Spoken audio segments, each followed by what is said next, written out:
இன்னொரு important dish என்னென்னா குழம்பு வந்து புளிச்சேரி. ஸோ புளிச்சேரி வந்து வைப்பாங்க, மோர் குழம்பு, மோர் கறின்னு சொல்லுவாங்க.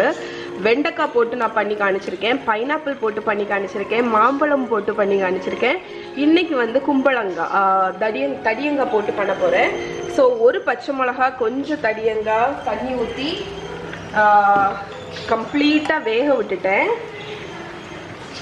இப்போ வந்து இதில் வந்து கொஞ்சம் மஞ்சள் பொடி போட்டுக்கலாம்.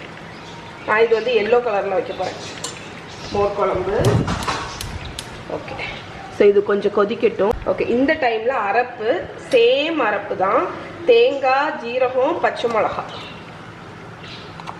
இவ்வளவும் போட்டு அரைச்ச அரப்பை வந்து ஆட் பண்ணிடலாம்.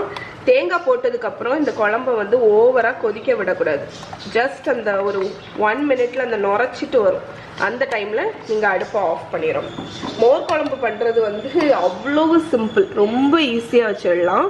ஸோ இது கொஞ்சம் ஒரு 1 மினிட்ல ஆஃப் பண்ணிவிட்டு அதுக்கப்புறம் தயிர் ஆட் பண்ண போகிறோம். இந்த குழம்புல உப்பு ஆட் பண்ணிக்கோங்க, தேவையான அளவு உப்பு ஆட் பண்ணிவிட்டு ஒரு கொதி வரும். கொதிக்க வேண்டாம், நுரைச்சிட்டு வந்தோன்னா ஆஃப் பண்ணிடணும். இப்போ சைடில் பார்த்தீங்கன்னா நுரைச்சிட்டு வருதுல, இந்த டைமில் அடுப்பை ஆஃப் பண்ணிவிட்டு கொஞ்சம் கூலானோன்னா தயிர் ஆட் பண்ணிக்கலாம். நம்மளோட தடியங்காய் மோர் குழம்பு ரெடி ஆகிடுச்சு. இப்போ நான் அடுப்புலேருந்து எடுத்துட்டேன். இதில் வந்து தேவைக்கு தக்கன தயிர் ஊற்றிட்டு மிக்ஸ் பண்ணிடுங்க. இது வந்து கொஞ்சம் புளிச்ச தயிராக இருந்தாலும் நல்லா தான் இருக்கும்.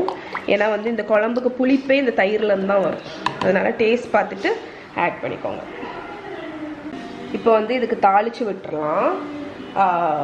அதே தான், தேங்காய் எண்ணெயில் கடுகு, உளுத்தம்பருப்பு, கருவேப்பிலை இவ்வளவும் தாளித்து ஊற்றிடுவோம். ஸோ நம்மளோட மோர் குழம்பு